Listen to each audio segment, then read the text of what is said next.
प्यारे बच्चों, हम आपके लिए फिर से लेकर के हैं मास्टर वीडियो। हम एक मास्टर वीडियो आपको ऑलरेडी दे चुके हैं स्ट्रेट लाइन की, और ये हमारी सर्किल की मास्टर वीडियो है। आपको पता है मास्टर वीडियो कितनी कारगिल है। आपको प्यारे बच्चों, ये अगर आपने मास्टर वीडियो देख ली तो मैं आपको कहता हूं कि आपका पूरा सर्किल शुरू से आखिरी तक बिल्कुल कंप्लीट हो जाएगा। मास्टर वीडियो बनाने का जो हमारा बस एक ही मुद्दा है कि एट ए टाइम बच्चों को रिवीजन की आवश्यकता पड़ती है। जब आप एग्जाम देने जाओगे, मान के चलो आपसे सब चैप्टर आते हैं, आपका सर्किल कमजोर है, तो आप आधा घंटा या 1 घंटा सर्किल की वीडियो देख लेगा तो आपको पूरा सर्किल क्या हो जाएगा, क्लियर हो जाएगा। और ये अगर कोई बच्चा सर्किल पढ़ रहा है, उसको एक स्ट्रक्चर लेने के लिए कि भाई क्या क्या सर्किल में आता है, उसको समझने के लिए, उसके लिए, उस बच्चे के लिए भी क्या है, कारगिल है। तो प्यारे बच्चों, मेरा बस आप सभी बच्चों से आग्रह है कि कोई भी बच्चों कंपटीशन की तैयारी करो या कोई बच्चा क्लास 11th में हो, तो सभी बच्चों को ये वीडियो हमारे देखनी चाहिए। अब देखिए, अब हम सर्किल स्टार्ट करते हैं, बहुत अच्छे से समझना। पहली बात क्या है, आप बहुत अच्छे से देखना है, सर्किल है मेरा, ये इसका सेंटर है। आपको पता है कि यदि मैं सेंटर से कोई भी एक लाइन ड्रॉ करता हूं सर्किल पर, ये ऐसे, वो हमेशा आर के बराबर होते हैं, यानी कि इसकी एक डिस्टेंस क्या होते हैं, फिक्स होते हैं, जिसको हम आर से रिप्रेजेंट करते हैं, जिसको हम रेडियस बोलते हैं। दूसरी बात, सर्किल की इक्वेशन के लिए हमें क्या क्या चाहिए। अगर कोई कहने लगा सर्किल की इक्वेशन बताओ, तो आपको कहना है कि भैया हमको क्या, एक सेंटर दे दीजिए और एक रेडियस। अगर मैं कहता हूं आपको सेंटर एच कोमा के कह दिया और रेडियस आर कह दी, सेंटर एच कोमा के कह दिया गया और रेडियस आर कह दी, तो सर्किल की इक्वेशन होती है एक्स माइनस एच का whole square plus Y minus के का whole square is equal to are square. प्यारे बच्चों, याद रखना, अति महत्वपूर्ण है, ये चीजें क्लियर हुई। अब आगे देखिएगा, यदि आपको कहने लगा, दूसरी बात अगर मैं आपको बताता हूं, यदि आपको कहने लगा सर्किल की इक्वेशन निकालो, आपको सेंटर दे दिया एच कोमा के, और कहने लगा एक पॉइंट है जो सर्किल पर है, कुछ भी दे दिया आपको 2,3, 5,4, तो आपको क्या करना है, सेंटर पता है, एक तो सेंटर पता है, दूसरा आपको क्या है, जो पॉइंट सर्किल पर है, सेंटर और जो पॉइंट है सर्किल पर, उनके बीच की डिस्टेंस क्या कहलाएगी, आप कहोगे सर रेडियस। आपको रेडियस पता लगी, सेंटर पता लगे, सर्किल की इक्वेशन होती है ये। प्यारे बच्चों, चीजें क्लियर हुई। अब आगे देखेगा प्यारे बच्चों, यदि मैं कहने लगा सेंटर मेरा 0,0 है और रेडियस क्या है, आर है, सेंटर मेरा क्या है 0,0 और रेडियस आर है, तो सर्किल की इक्वेशन याद रखना, x square plus Y square is equal to are square, X square plus Y square is equal to are square. अगर मैं कहने लगा, अब आते हैं नेक्स्ट पॉइंट पर, एनी सेकंड डिग्री इक्वेशन, कोई भी एक सेकंड डिग्री इक्वेशन क्या होती है, A X square plus B Y square plus 2hxy plus 2gx plus 2fy plus c equal to 0। ये सेकंड डिग्री इक्वेशन होते हैं। सेकंड डिग्री मेरा कहने का पर्पज है कि ये पेयर ऑफ स्ट्रेट लाइन भी हो सकती है, सर्किल भी हो सकती है, ये आपकी इक्वेशन पैराबोला की भी हो सकती है, इलिप्स की भी हो सकती है, हाइपरबोला की भी हो सकती है। अब कंडीशन, चूंकि हमारा चैप्टर सर्किल चल रहा है, मैंने आपको स्ट्रेट लाइन में भी बताई थी ये सेकंड डिग्री इक्वेशन, अब मैं आपको सर्किल में भी बता रहा हूं, और पैराबोला में बताऊंगा, इलिप्स में भी बताऊंगा, और हाइपरबोला में बताऊंगा।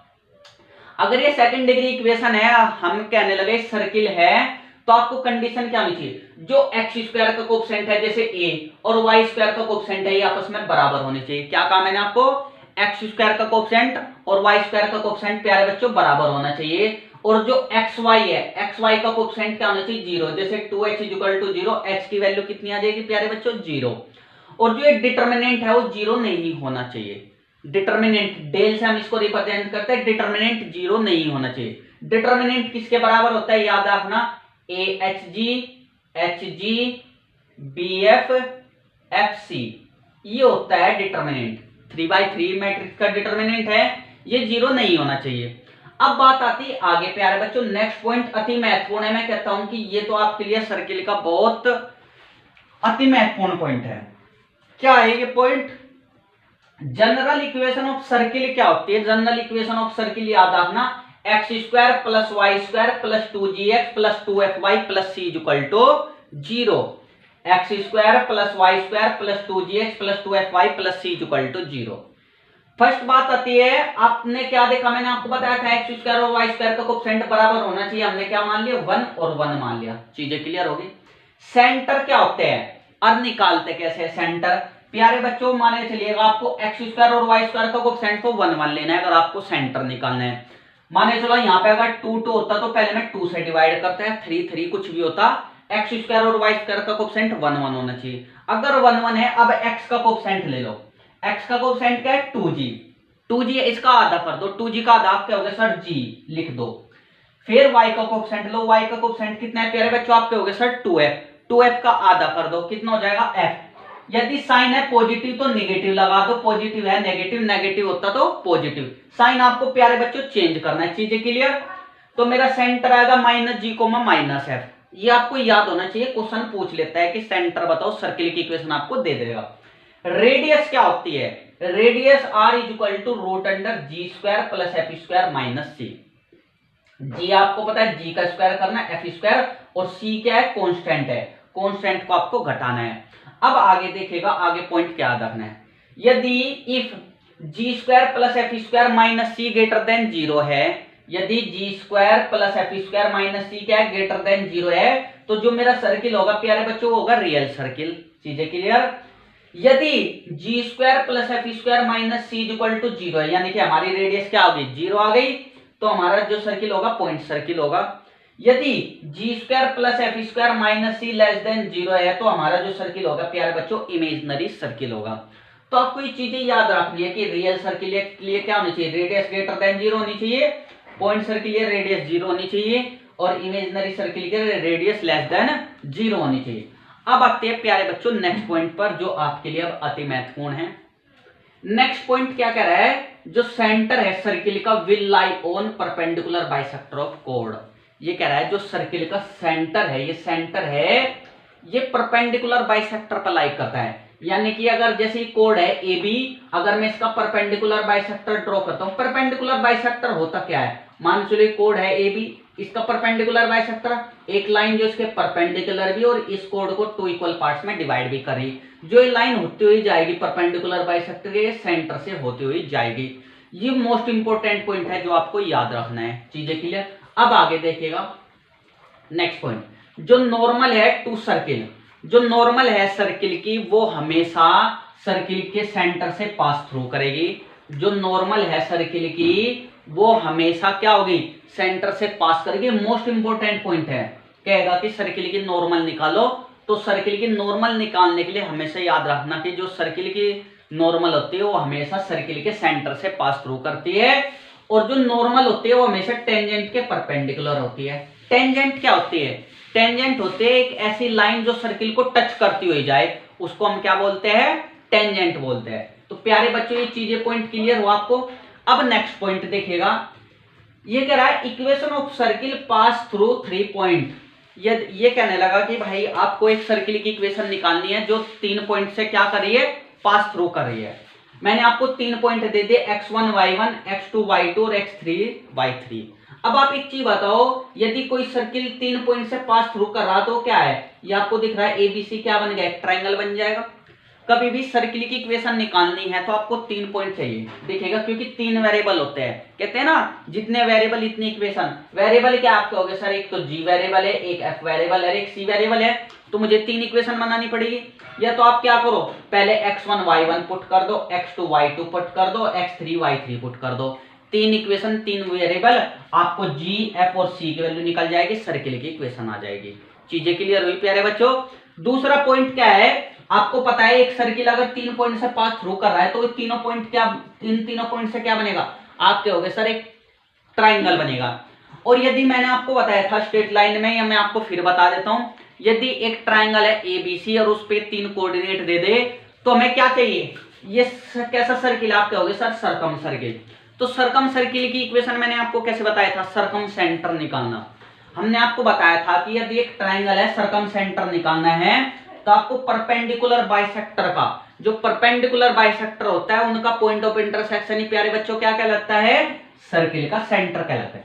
जब आपको सेंटर पता लग जाएगा, माने चलो मेरा सेंटर O निकल गया, आपको पता है कि यदि मैं सेंटर से डिस्टेंस निकालता हूं, सेंटर से क्या निकालता हूं, डिस्टेंस निकालता हूं, तो हमें पता है कि सेंटर से तीनों वर्टेक्स की डिस्टेंस बराबर होती है, OA बराबर OB बराबर OC। तो कोई भी, और ये किसके बराबर होते हैं, रेडियस के बराबर होते हैं। आपको सेंटर पता लग जाएगा और आपको रेडियस पता लग जाएगी। और इक्वेशन क्या होती है सर्किल की, आप क्या होगे सर x माइनस एच का whole square plus y minus के का whole square is equal to are square. अब आपके हो गए सर हम निकाले कैसे सेंटर, वो हम आपको बताते हैं। मान चलो आपको दिख रहा है प्यारे बच्चों, ये क्या है, एक ट्रायंगल है एबीसी।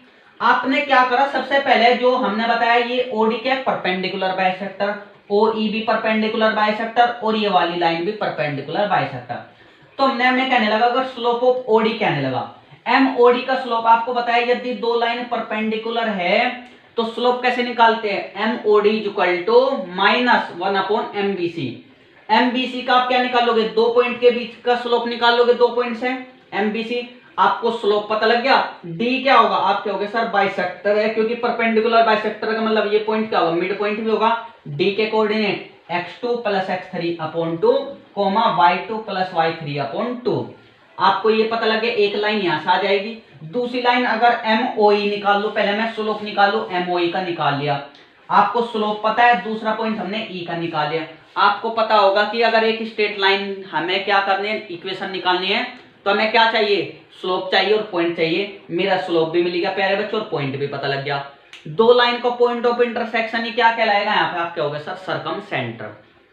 आपको सेंटर पता लग जाएगा यहाँ से O, और फिर O की डिस्टेंस A से निकाल लो या B से निकाल लो, C से निकाल लो, वो डिस्टेंस ही रेडियस कहलाएगी। आपको सेंटर पता लग गया, रेडियस पता निकल लेगी और सर्किल की इक्वेशन आप निकाल लोगे। समझ में आया। अब प्यारे बच्चों देखिएगा नेक्स्ट पॉइंट, ये कह रहा है इफ, देखेगा point, if code pass through A, B, ये कह रहा है कि जो सर्किल की कोड है, जैसे कोड AB है, वो किसी पॉइंट AB से पास थ्रू कर रही है और will have a minimum length, वो मिनिमम लेंथ कब रखेगी, यानी कि मेरा कहने का पर्पज है कि अगर आपको मैं थोड़ा सा समझा दूं, मान चलो मेरा एक सर्किल है और ये AB कोड होगी हमारी, एक पॉइंट है इस पे AB।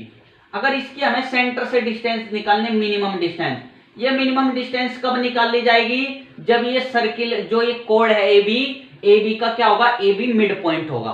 तो आप समझ पा रहे, if code pass through A, B will have a minimum length if A, B is midpoint of code। अगर AB क्या होगा, मिड पॉइंट होगा कोड का, तब हम सेंटर से मिनिमम इसके डिस्टेंस कह सकते हैं। चीजें क्लियर होगी। अब प्यारे बच्चों देखिएगा नेक्स्ट पॉइंट, आप बहुत अच्छे से देखना। नेक्स्ट पॉइंट आपको दिख रहा होगा, चीजें बिल्कुल आसान है। देखिएगा कह रहा है equation of circle pass through, हमें इक्वेशन ऑफ सर्किल निकालनी जो कि पास थ्रू कर रही है x1, y1 से x2, y2 से, और एंड और जो उसका डायमीटर है वो है ये। आपको दो, एक सर्किल के लिए हमें पता है कि तीन इक्वेशन बनानी है। आपको पता है दो इक्वेशन तो x1, y1 से बन जाएगा, x1, y1 इसको सेटिस्फाई कर देगा। चीजें क्लियर होगी प्यारे बच्चों। और जब ये डायमीटर है ax plus by plus c, जब डायमीटर है तो सेंटर हमने क्या बताया था, आपके हो गए सर -g, -f। आपको सेंटर सेटिस्फाई करेगा इक्वेशन में, मैंने क्या करा, सेंटर इसमें सेटिस्फाई कर दी। हमें इक्वेशन क्या माननी है, आपके हो गए sir x² plus y² plus 2gx plus 2fy plus c equal to 0। ये हमें जनरल इक्वेशन याद होनी चाहिए। पहली बात तो x² plus y² plus 2gx plus 2fy plus c equal to 0। अगर मेरे सर्किल की इक्वेशन है तो ये दोनों पॉइंट सेटिस्फाई करेंगे क्योंकि पासिंग थ्रू पॉइंट है। और -g, क्या है, इस सर्किल के सेंटर है तो ये डायमीटर को सेटिस्फाई करेंगे। दो इक्वेशन यहां से आ जाएगी, एक इक्वेशन ये, तीन इक्वेशन, तीन वेरिएबल प्यारे बच्चों सोल्व करके आपको g, f और c की वैल्यू मिल जाएगी और आप यहां पे पुट कर दीजिएगा, आपकी सर्किल की इक्वेशन आ जाएगी। अब प्यारे बच्चों देखिएगा आगे, अगर मैं कहने लगा हमें सर्किल की इक्वेशन निकालनी, बहुत इंपॉर्टेंट पॉइंट है। अगर हमें सर्किल की इक्वेशन निकालनी और एंड पॉइंट ऑफ डायमीटर हमें गिवन है, देखो ये डायमीटर है AB, इसके एंड पॉइंट हमें गिवन है x1, y1, x2, y2। दूसरी बात आपको याद रखनी है कि यदि मैं कहने लगा AB डायमीटर और सर्किल पर कोई भी पॉइंट ले लो, जैसे मैंने D ले लिया, तो उनके जो एंड पॉइंट्स अगर मैं इस पे मिलाऊंगा कभी भी सर्किल पे, वो हमेशा 90 डिग्री का एंगल बनाएगा। यदि मैं कहने लगा यहाँ पे मैंने कोई सर E पॉइंट मान लिया सर्किल पे, हाँ जी AB के एंड पॉइंट से मिला दो, तब भी एंगल कितना होगा, 90 डिग्री। चीजें क्लियर हुआ। यदि मैं एंड पॉइंट से मिलाता हूं हमेशा 90 डिग्री एंगल बनाते हैं। तो इक्वेशन, अगर मुझे एंड पॉइंट ऑफ डायमीटर पता है तो प्यारे बच्चों हमारी जो इक्वेशन होती है सर्किल की x - x1 into x - x2 plus y minus y1 into y minus y2 equal to 0। चीजें क्लियर हुई बच्चों? बिल्कुल आसान है। और निकालते कैसे? आप कहने लगे सर हम निकालेंगे कैसे? आपको दिख रहा है कि अगर मैं MAD का स्लोप निकाल लूं, निकाल लिया, MBD का भी स्लोप निकाल लूं। आपको पता है दो पॉइंट का स्लोप कैसे निकालते हैं? y2 minus y1 upon x2 minus x1। ये स्लोप की दोनों की प्रोडक्ट करो। अगर दो लाइन आपस में परपेंडिकुलर है तो उनके स्लोप का प्रोडक्ट हमेशा -1 आता है। कितना आता है प्यारे बच्चों? -1 आता है। तो यहां से आप ये इक्वेशन भी ड्राइव कर सकते हो। चीजें क्लियर होगी?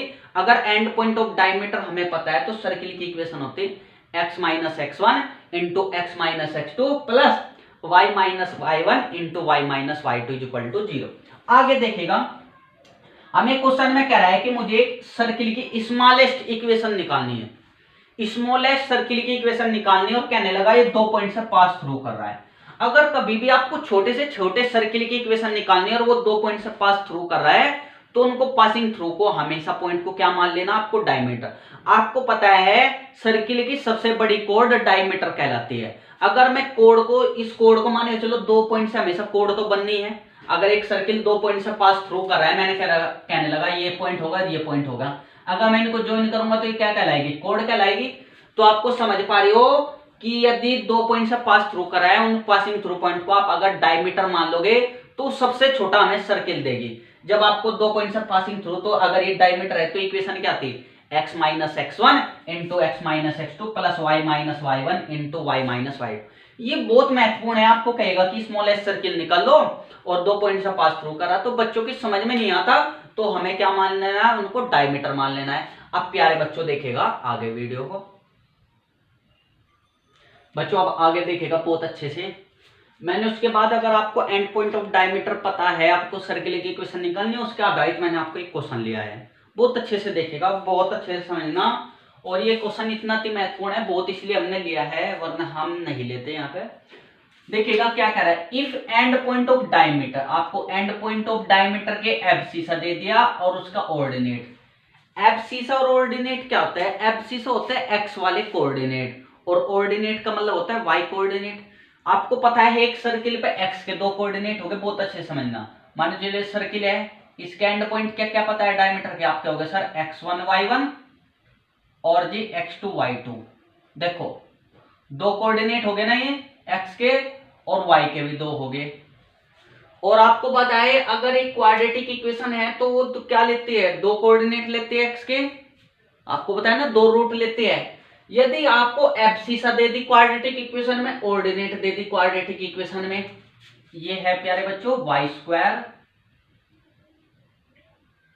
एक्स स्क्वायर ही मान लो, ये मर्जी आपकी, वाई स्क्वायर और ये C Y plus minus D square equal to 0। अब प्यारे बच्चों आपको एक चीज याद रखनी, बहुत अच्छे से समझना। क्या है? समझना। यदि आपको कभी भी एब्सिसा दे दे क्वाड्रेटिक इक्वेशन में और ऑर्डिनेट दे दे और कहने लगे एंड पॉइंट ऑफ डायमीटर है, तो आपको कुछ नहीं करना, ये वाली इक्वेशन लिखना पहले एक्स स्क्वायर माइनस ए एक्स माइनस बी स्क्वायर। फिर यदि ये x में देता है भी, आप इसको y में चेंज करके लिख लीजिएगा, क्योंकि ऑर्डिनेट का मतलब होता है y के कोऑर्डिनेट। तो आप कहना sir Y square minus K C Y minus D square equal to 0। तो मेरी सर्किल की इक्वेशन क्या है? आप क्या हो गए sir? X square plus Y square minus K A X minus C Y minus B square minus D square equal to 0। ये आपको अति महत्वपूर्ण है, याद रखना। चीजें क्लियर होगी? बिल्कुल आसान है। तो आपको समझ में आया कुछ मैंने कैसे बताया आपको? अब आगे देखेगा प्यारे बच्चों नेक्स्ट पॉइंट।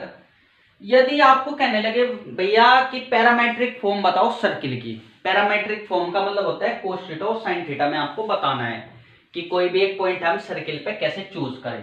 भाई ये सर्किल है, इस पे आपको माने चलो ये सर्किल की इक्वेशन दे दी X square plus Y square.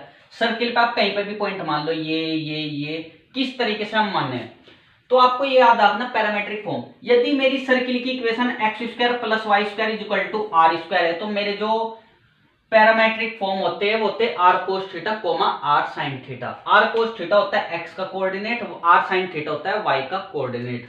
Centre चूंकि इसमें 0,0 है, तो हमारे parametric form r cos theta comma r sine theta. अब यदि मेरी ये सर्किल की इक्वेशन है x माइनस एच का whole square plus Y minus के का whole square is equal to are square, है तो सेम। यहाँ पे सेंटर 0,0 थे और यहाँ पे सेंटर h, k है। तो आपको क्या लिखना है, बिल्कुल यही फॉर्म लिखनी है, r cos theta r sin theta, और उसमें क्या कर देना है, सेंटर ऐड कर देना। बस आपको याद रखना भाई, r cos theta plus h, r sin theta plus k, ये चीजें याद रखना। मैं कहता हूँ बहुत इंपॉर्टेंट है, पैरामेट्रिक फॉर्म का तो बहुत अति महत्वपूर्ण है प्यारे बच्चों, याद रखना। अब आगे देखिएगा, अगर आपको सर्किल की इक्वेशन ये दे दे, कहने लगा भैया x square plus Y square plus 2gx plus 2fy plus c equal to 0, और आपको कहने लगा पैरामेट्रिक फॉर्म बताइएगा, तो आपको बिल्कुल r cos theta plus r cos theta r sin theta तो लिखनी है। इसके सेंटर कितने आएंगे, मैंने आपको बताया था minus g minus f add कर दीजिए। आपको पता है r किसके बराबर होते हैं, रेडियस, तो रेडियस क्या आते हैं यहाँ पे सर्किल की, आप क्या कहोगे, root under G square plus F square minus C. तो प्यारे बच्चे यहाँ लोग को आपको कोई प्रॉब्लम नहीं है। अब देखिएगा नेक्स्ट पॉइंट, अगर आपको कहने लगा intercept made by circle on coordinate axis, आपको कहने लगा इंटरसेप्ट, आपको पता है इंटरसेप्ट का मतलब होता है कि अगर लाइन है तो एक्स एक्सिस पे कब कट कर रही है, वाई एक्सिस पे कब कट कर रही है, वे होते हैं इंटरसेप्ट। सिमिलरली अगर हम सर्किल पाते हैं तो कह रहा है कि सर्किल एक्स एक्सिस पे कटिंग कर रहा है, तो वो हो गया एक्स इंटरसेप्ट। इंटरसेप्ट का मतलब होता है जैसे ये एक्स एक्सिस पे कट कर रहा है तो एक्स इंटरसेप्ट है। तो अगर मुझे लेंथ ऑफ एक्स इंटरसेप्ट कहने लगा, लेंथ का मतलब क्या है, यहाँ पे कट करा सर्किल ने, यहाँ पे कट करा, कहने लगा इन दो पॉइंट के बीच की डिस्टेंस निकालो, तो वो कैसे निकालेंगे, बिल्कुल सिंपल है प्यारे बच्चों। अगर आपको लेंथ ऑफ इंटरसेप्ट सर्किल की इक्वेशन आपको माननी है, जनरल इक्वेशन याद रखना, x square plus Y square plus 2gx plus 2fy plus c equal to 0। अगर आपको प्यारे बच्चों एक्स इंटरसेप्ट निकालना है तो पुट y इक्वल टू 0। जब आप y 0 पुट कर दोगे तो x square plus 2gx plus c equal to 0 आ जाएगा। क्वाड्रेटिक इक्वेशन है भाई, आपको बताया अगर एक्स इंटरसेप्ट निकालेंगे y तो 0 होगा, ये मैं कहता हूँ x1, 0 और ये x2, 0। क्वाड्रेटिक इक्वेशन है तो मुझे पता है कि दो रूट निकलेगा, एक निकलेगा एक ये निकलेगा। आपको जब दो रूट निकल जाएंगे x1 x2, इन दो पॉइंट के बीच की आप डिस्टेंस बता सकते हो, वही हमारी क्या होगी, लेंथ ऑफ एक्स इंटरसेप्ट। या दूसरा मेथड आपको याद रखना, अगर लेंथ ऑफ एक्स इंटरसेप्ट निकालना है तो फॉर्मूला होता है 2 root under G square minus सी। आपको जी भी पता है यहाँ पे और सी भी पता है, कॉन्स्टेंट टर्म है। तो आपको अगर लेंथ ऑफ एक्स इंटरसेप्ट पूछने लगे तो क्या होता है प्यारे बच्चों, 2 root under G square minus C.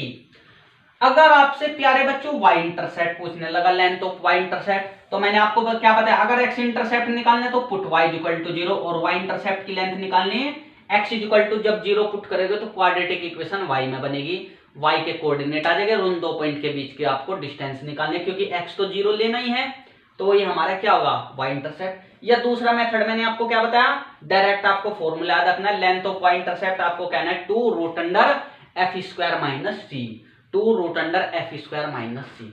अब प्यारे बच्चों बात आती है आगे, अगर मैं कहने लगा मुझे सर्किल क्या टच करता है, आपको पता है सर्किल दो एक्सिस पर टच करता है, या तो एक्स एक्सिस पर टच करेगा या वाई एक्सिस पर टच करेगा, या एक्स एक्सिस और वाई एक्सिस दोनों पे टच करेगा। तो मैं मान कर चलता हूं, अगर मुझे टचिंग की बात है, मैं सर्किल की इक्वेशन मान लेता हूं यह वाली, एक्स माइनस एच का whole square plus Y minus के का whole square equal to are square. इसके सेंटर एच कोमा की है प्यारे बच्चों, रेडियस आर है। आगे की बात है कि if circle touch on x axis, अगर सर्किल क्या कहां पे टच करा है, एक्स एक्सिस पे।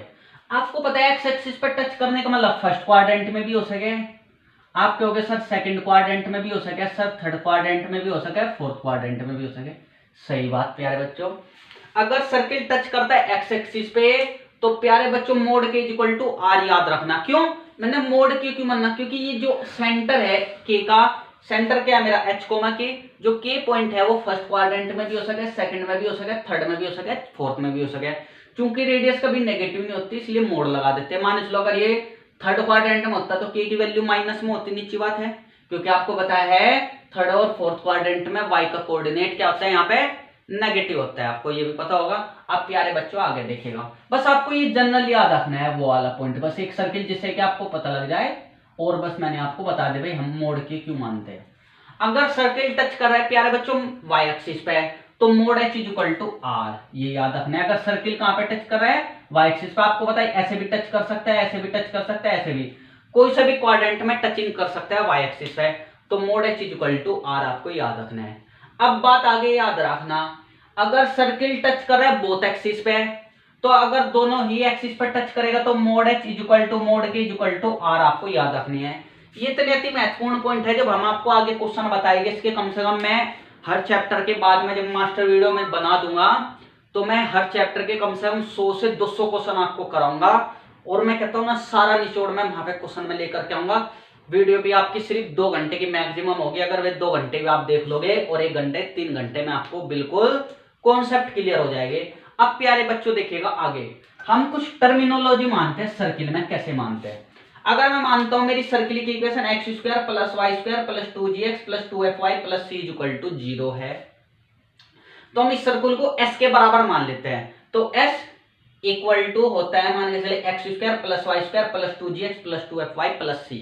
चीजें क्लियर हुई प्यारे बच्चों? अगर मुझे s1 निकालना, s1 का मतलब क्या होता है प्यारे बच्चों?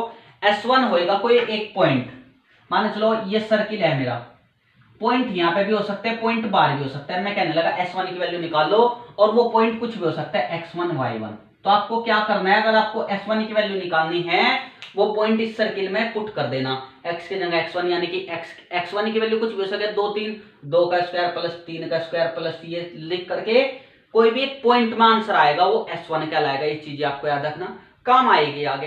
एक्स स्क्वायर को हम पुट करते हैं प्यारे बच्चों x x आपको पता है वेरिएबल ले होगे, x1 कोई भी एक पॉइंट होगा 2x, मान चलो अगर मैं पॉइंट को 2,3 मान लेता हूं, तो आप क्या कहोगे? एक्स स्क्वायर की value sir 2x, y square की वैल्यू 2y। ये टर्मिनोलॉजी है जो अभी आगे काम आएगी, इनका यूजेस है। x को आपको प्यारे बच्चों क्या मानना है? x प्लस x1 अपॉन 2, और y को प्यारे बच्चों y प्लस y1 अपॉन 2 हमें मानना है। तो प्यारे बच्चों यहां तक आपको समझ में आए? अब देखिएगा आगे मैं आपको डिस्कस करता हूं। अब बच्चों नेक्स्ट आगे देखिएगा बिल्कुल बहुत अच्छे से। नेक्स्ट पॉइंट क्या कह रहा है? इफ, अगर हमें पॉइंट एंड सर्किल के बीच में कुछ रिलेशन बताना है, बहुत अच्छे से आपको देखना है। मान लो मैंने सर्किल की इक्वेशन मान ली X square plus Y square plus 2gx plus 2fy plus c equal to 0। अगर पॉइंट सर्किल के अंदर है, अगर पॉइंट क्या है सर्किल के अंदर है, तो जो ये सीपी डिस्टेंस होगी, जो सी सेंटर और पॉइंट के बीच की डिस्टेंस होगी, और रेडियस से क्या होगी? छोटी होगी। ये आपको रिलेशन याद रखना है। चीजें क्लियर हुई?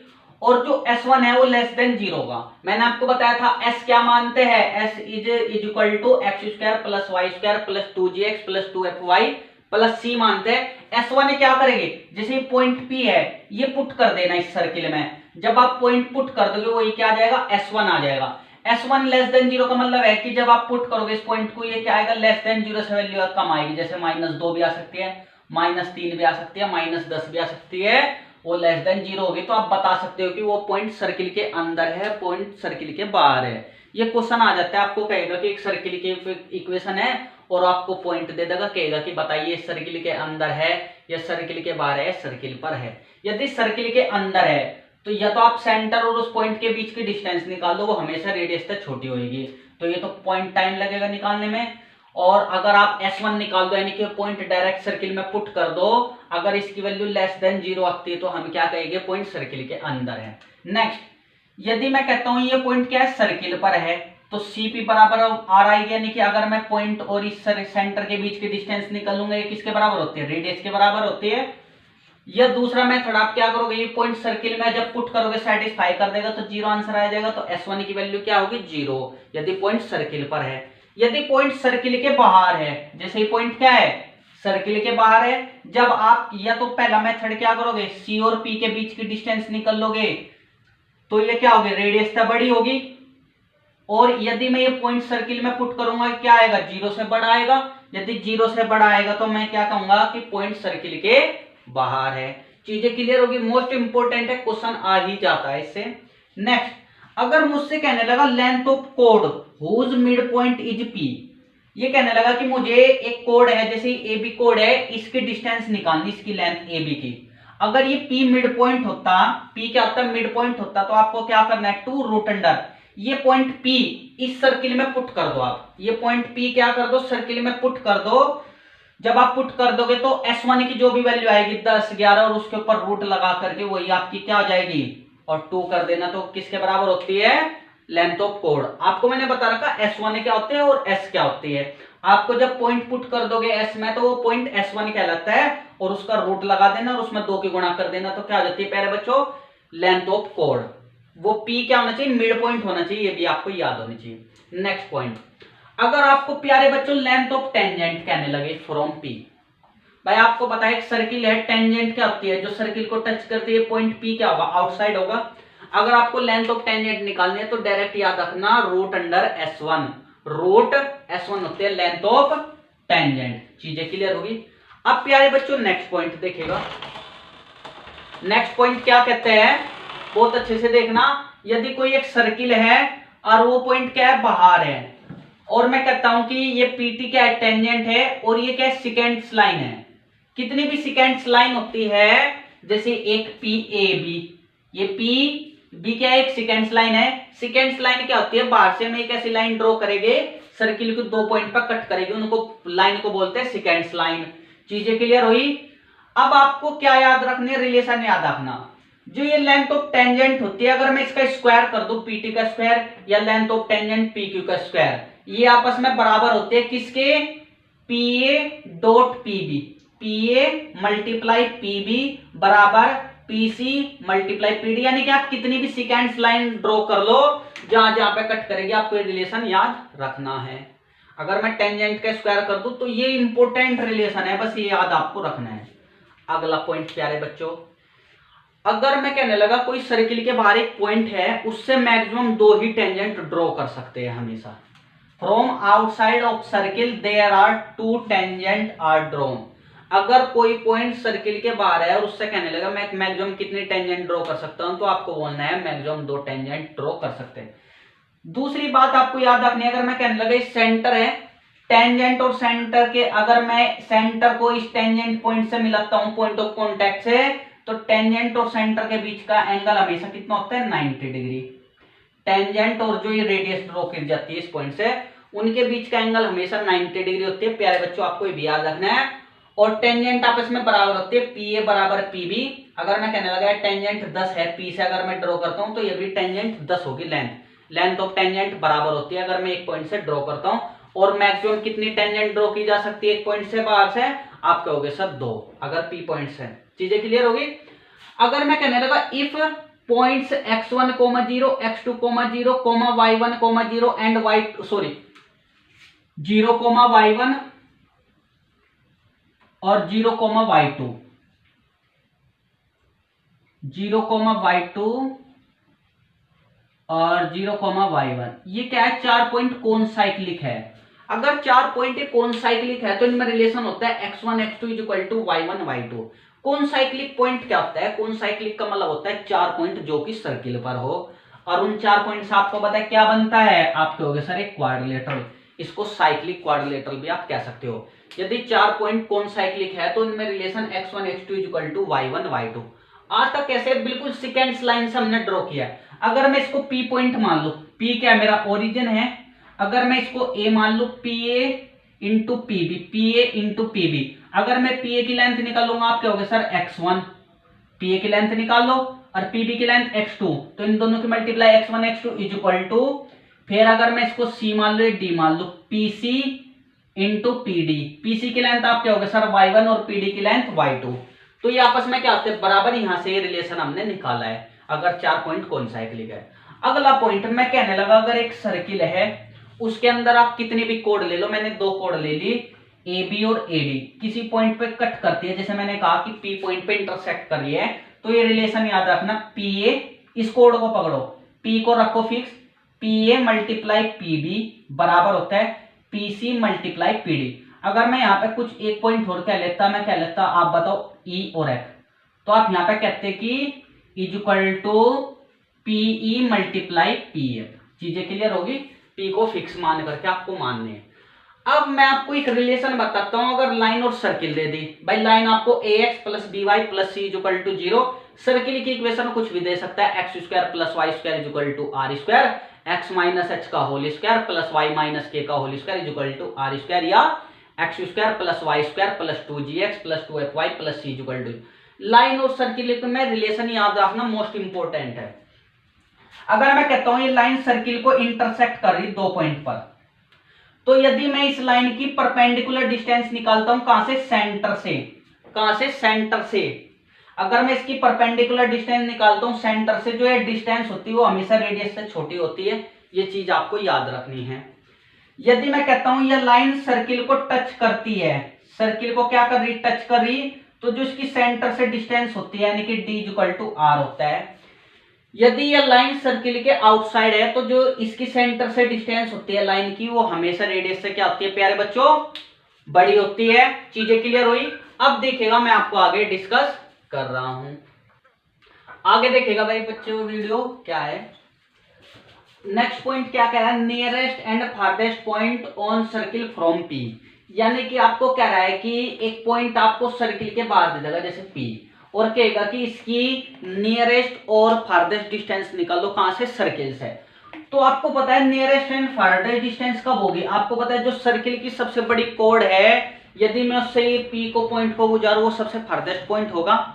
चीजें क्लियर होगी। और आपको अगर फारदेस्ट और शॉर्टेस्ट डिस्टेंस बतानी है, आपको क्या करना है, पी पॉइंट को मान लीजिएगा और पहले एक पी पॉइंट आपको दे देगा, मैं कहता हूं कि x1, y1 आपको दे देगा, तो आपको सेंटर दे देगा, तो आपको सीपी की लेंथ निकालनी है, दो पॉइंट के बीच की डिस्टेंस निकाल दोगे। मान लो आपको जो सीपी आ गया, अगर उसमें आर जोड़ दिया तो ये आ गया हमारे फारदेस्ट पॉइंट या फारदेस्ट डिस्टेंस कह सकते हो। चीजें क्लियर होगी।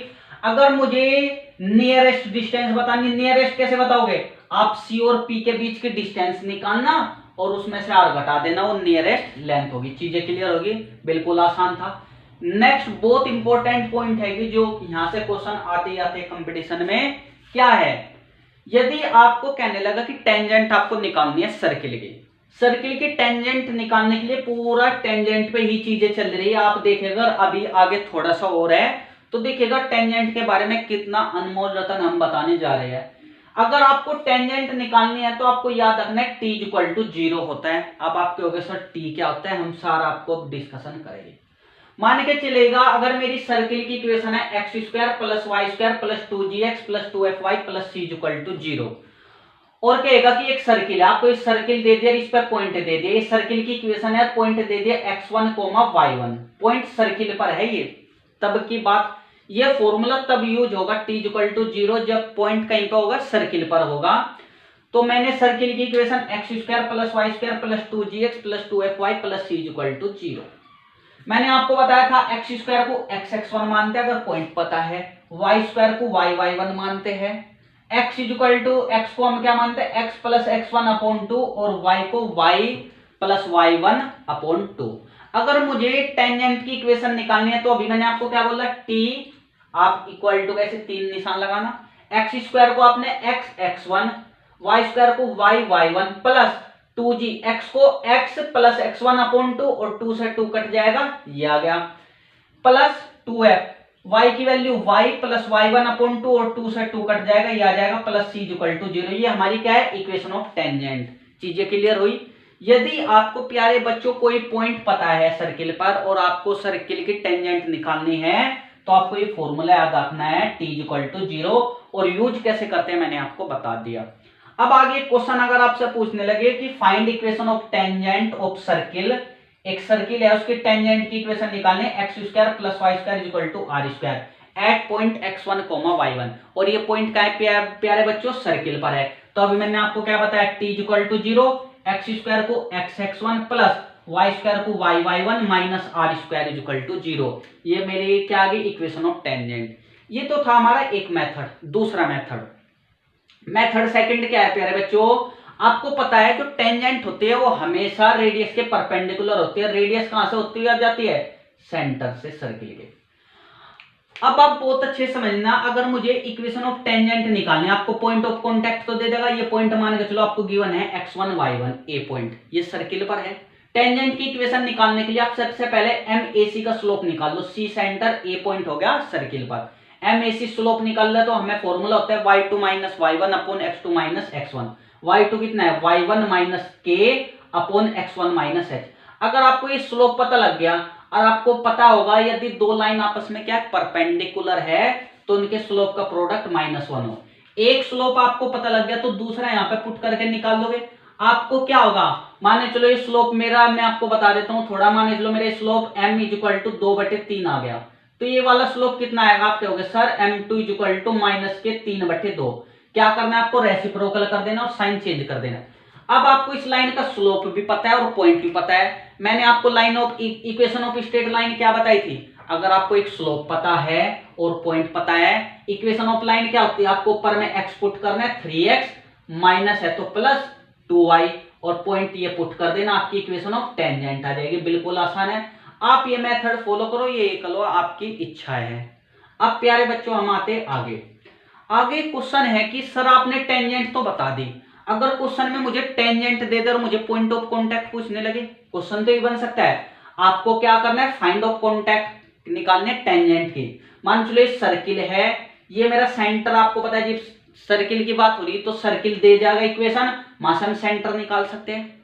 अगर सर्किल की इक्वेशन गिवन है तो क्या मैं सर्किल का सेंटर नहीं निकाल सकता, आप कहोगे सर हाँ जी निकाल सकते हैं। मुझे टेंजेंट गिवन है, अगर मुझे पॉइंट ऑफ कांटेक्ट निकालना है, तो पॉइंट ऑफ कांटेक्ट होगा, आपको पता है पॉइंट ऑफ कांटेक्ट का मतलब होता है जो टेंजेंट होती है और रेडियस के क्या होते हैं, परपेंडिकुलर। तो ये क्या होगा, फुट ऑफ परपेंडिकुलर भी कहलाया, ये क्या कहलाया मेरा पॉइंट, फुट ऑफ परपेंडिकुलर। और वो फुट ऑफ परपेंडिकुलर कैसे निकालते हैं, मान चलो मैंने इसको x, y मान लिया, तो x माइनस एच, और मेरी लाइन की इक्वेशन क्या है, ax plus B Y plus C. ये मैंने आपको स्ट्रेट लाइन में बता रखा है, फुट ऑफ परपेंडिकुलर निकालना formula x minus H upon A, X का coefficient equal to y minus K upon B equal to, फिर माइनस का निशान लगाना और ये पॉइंट क्या कर देना, h कोमा की इसमें पुट कर देना इस लाइन में, ax प्लस बी के प्लस सी अपॉन x के कोएफिशिएंट का स्क्वायर प्लस y के कोएफिशिएंट का स्क्वायर, ये नीचे लिखना है। यहां से आपको x और y की वैल्यू ये इसके बराबर रखना, ये इसके बराबर रखना, x और y की वैल्यू आपकी सोल्व करके आ जाएगी। ये तो प्यारे बच्चों है एक मेथड। दूसरा मेथड बहुत अच्छे से समझना, माने चलो मैं आपको बता रहा हूं, थोड़ा सा मैं एक छोटे से इसमें लेकर के चलता हूं। अगर मैं कहता हूं मेरी ये लाइन है ax plus B Y plus c equal to 0 touch कर रही है सर्किल को, x square plus Y square equal to r मेरी सर्किल की इक्वेशन है। एक तो मेथड मैंने फुट ऑफ परपेंडिकुलर बताया, दूसरा मैंने आपको क्या, आपको पता है अगर पॉइंट ऑफ कांटेक्ट मुझे निकालना है, टेंजेंट की इक्वेशन कैसे निकाल लेंगे सर्किल से, उस पॉइंट उस सर्किल पे हम ये माने चलो मुझे पॉइंट ऑफ कांटेक्ट निकालना है, पॉइंट ऑफ कांटेक्ट मुझे निकालना है। तो प्यारे बच्चों अभी मैं आपको बता रहा था अभी आगे, अगर ax plus B Y plus c equal to touch करिए सर्किल को, सर्किल की इक्वेशन आपको दे दी और आपसे पॉइंट ऑफ कांटेक्ट पूछने लगे, एक तो मैंने आपको फुट ऑफ परपेंडिकुलर मेथड बताया, मोस्ट इंपोर्टेंट है याद रखना। दूसरा आपको t इक्वल टू 0 करना, पॉइंट ऑफ कांटेक्ट आप कुछ मान लेना, आपको कहा सर x1 y1 मान लेना मैंने, तो टेंजेंट की equation x1 plus y1 minus r equal to 0 हो जाएगी। यहां से आपको ये टेंजेंट और ये भी टेंजेंट, क्योंकि ये तो टेंजेंट गिवन ही थी, अगर ये दोनों टेंजेंट है तो इनके x के कोएफिशिएंट का रेशो बराबर हो गए y के कोएफिशिएंट का रेशो बराबर होगा कांस्टेंट टर्म का रेशो आपस में बराबर हो। यहां से आपको x1 y1 निकाल सकते हैं, मैंने सोल्व कर दिया, आप याद रखना। आगे अगर मुझे equation of tangent slope form में बतानी, किस फॉर्म में बतानी, स्लोप फॉर्म में, मैं आपको बताता हूं, बहुत अच्छे से याद रखना। अगर मेरा circle x square plus Y square equal to are square है, तो मेरी जो टेंजेंट होती है स्लोप फॉर्म में वो होती है y equal to m x plus minus are root under 1 plus M square.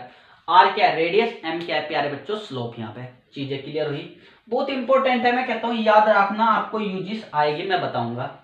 अगर आपको सर्किल की इक्वेशन x माइनस एच का whole square plus Y minus के का whole square is equal to are square दे दे, तो हमारी इक्वेशन ऑफ टेंजेंट क्या होती है, y माइनस के is equal to M into x minus H plus minus are root under 1 plus M square. आप क्या समझ पा रहे हो, r तो आपको पता है रेडियस, जो ये h कोमा की है सेंटर है, तो आपको क्या कर रहे हैं, अगर मुझे ये इक्वेशन याद रखना सिर्फ, अगर आपको स्लोप फॉर्म में टेंजेंट निकालने है तो आपको क्या करना है, टेंजेंट इन टेंजेंट के y के कोऑर्डिनेट में तो सेंटर घटा देना। ध्यान से देखो y के कोऑर्डिनेट में से मैं सेंटर घटा रहा हूं, y माइनस क्या आ रहा, x में तो x माइनस एच आ रहा, जब मुझे सेंटर h कोमा के गिवन है।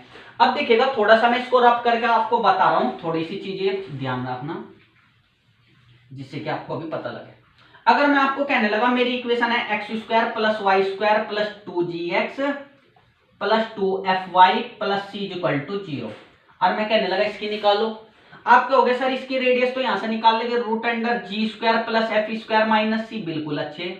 सेंटर क्या हो गए इसके, आपके हो गए सर सेंटर इसके माइनस जी कोमा माइनस एफ।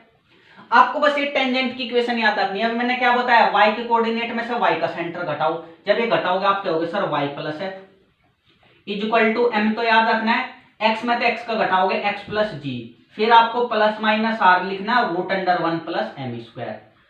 तो आपको ये तीनों टेंजेंट याद ना रख करके अगर ये याद रख लो तो आपको बिल्कुल क्लियर हो जाएगा। अब बच्चों नेक्स्ट देखेगा, हम आपको नेक्स्ट बताते आगे। बच्चों नेक्स्ट पॉइंट देखिएगा क्या है, बहुत अच्छे से समझना। How to find equation of tangent from outside point p x1, y1। यदि मुझे इक्वेशन ऑफ टेंजेंट निकालनी हो और कोई पॉइंट हमारा बाहर है, अब तो मैं पॉइंट ऑफ कांटेक्ट की बात कर रहा था कि अगर पॉइंट कहीं पे सर्किल पर है, यदि पॉइंट सर्किल के बाहर है तब आपसे टेंजेंट की इक्वेशन पूछने लगे तो उस पॉइंट को x1, y1 गिवन होगा। आपको पता है अगर बाहर कोई पॉइंट है उससे मैक्सिमम 2 टेंजेंट ड्रॉ की जाती है, तो 2 टेंजेंट की इक्वेशन आओगी। अगर आपको सर्किल की इक्वेशन x माइनस एच का whole square plus Y minus के का whole square is equal to are square है। अभी मैंने स्लोप फॉर्म में इक्वेशन ऑफ टेंजेंट क्या बताई थी, आप बोलोगे सर y माइनस के is equal to M into x minus H plus minus are root under 1 plus M square. आपको अगर स्लोप फॉर्म में दे रखी है ये पॉइंट, इसको सेटिस्फाई करना, y की जगह y1 रखोगे y1 माइनस के is equal to M into x की जगह x1 minus H plus minus are root under 1 plus M square.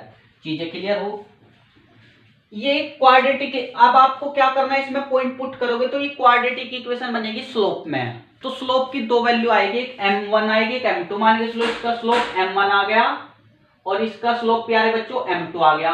अब आप मुझे एक चीज बताओ, जब ये क्वाड्रेटिक इक्वेशन सोल्व कर देंगे स्लोप की, जब आपको स्लोप पता है पॉइंट पता है, क्या मैं इक्वेशन ऑफ टेंजेंट पी नहीं निकाल सकता, निकाल सकता हूं। अगर मुझे स्लोप m2 पता है और पॉइंट पता है, क्या मैं इक्वेशन ऑफ टेंजेंट पी नहीं निकाल सकता, आप कहोगे सर निकाल सकते हैं। तो प्यारे बच्चों आपको क्लियर हुआ। अब आगे देखिएगा, एक है डायरेक्टर सर्किल। होता क्या है डायरेक्टर सर्किल, डायरेक्टर सर्किल क्या होता है, locus of point of intersection of perpendicular tangent. अगर प्यारे बच्चों मेरे पास एक सर्किल है, अगर उसकी टेंजेंट क्या है 90 डिग्री पे कट करी, कहीं पे 90 डिग्री पे कट करी, तो जो ये पॉइंट ऑफ इंटरसेक्शन है, अगर मैं इसका स्लोप निकालू, स्लोप अगर कभी भी लोकस निकालना है किसी भी पॉइंट का तो उसको हम h के मान लेते हैं। जब मैं इसका लोकस निकालता हूं प्यारे बच्चों परपेंडिकुलर टेंजेंट के पॉइंट ऑफ इंटरसेक्शन का, वो डायरेक्टर सर्किल आता है। यदि मेरी इक्वेशन सर्किल की थी या x square plus Y square is equal to are square, तो जो इसका लोकस आता है h के का, वो आता है प्यारे बच्चों x square plus Y square is equal to 2r square. आप क्या समझ पा रहे हैं, अगर रेडियस r है तो क्या बन रही है रेडियस की, रूट 2r रेडियस बन रही है हमारी। सिमिलरली यहाँ पे देखो, अगर मेरी सर्किल की इक्वेशन x माइनस एच का whole square plus Y minus के का whole square is equal to r है स्क्वायर है, और इस सर्किल की टेंजेंट क्या है 90 डिग्री पे इंटरसेक्ट करी, तो जो इनका इंटरसेक्शन पॉइंट का लोकस आ रहा है वो क्या आएगा, x माइनस एच का whole square plus Y minus के का whole square is equal to 2r square, या आप कह सकते हो रूट 2r। तो आप क्या समझ पा रहे हो, रेडियस का r का रूट 2r हो रहा है यदि मुझे दो टेंजेंट आपस में पॉइंट ऑफ इंटरसेक्शन 90 डिग्री पे कर दिया और उनके पॉइंट ऑफ इंटरसेक्शन का अगर आपसे लोकस पूछने लगे। चीजें क्लियर। अब आपको प्यारे बच्चों में कुछ ज्योमेट्री की ट्रिक बताता हूं जो आपके लिए अति महत्वपूर्ण है। आपको एक सर्किल दे देगा, सर्किल की इक्वेशन भी दे देगा। मान लीजिए आपकी सर्किल की इक्वेशन दे देगा x माइनस एच का whole square plus Y minus के का whole square is equal to are square. आपको पता है ये सेंटर C है, ये पॉइंट P है, P से हमने क्या करी, दो टेंजेंट ड्रॉ करी, एक P ए करी प्यारे बच्चों और एक P बी ड्रॉ करी। समझ पा रहे।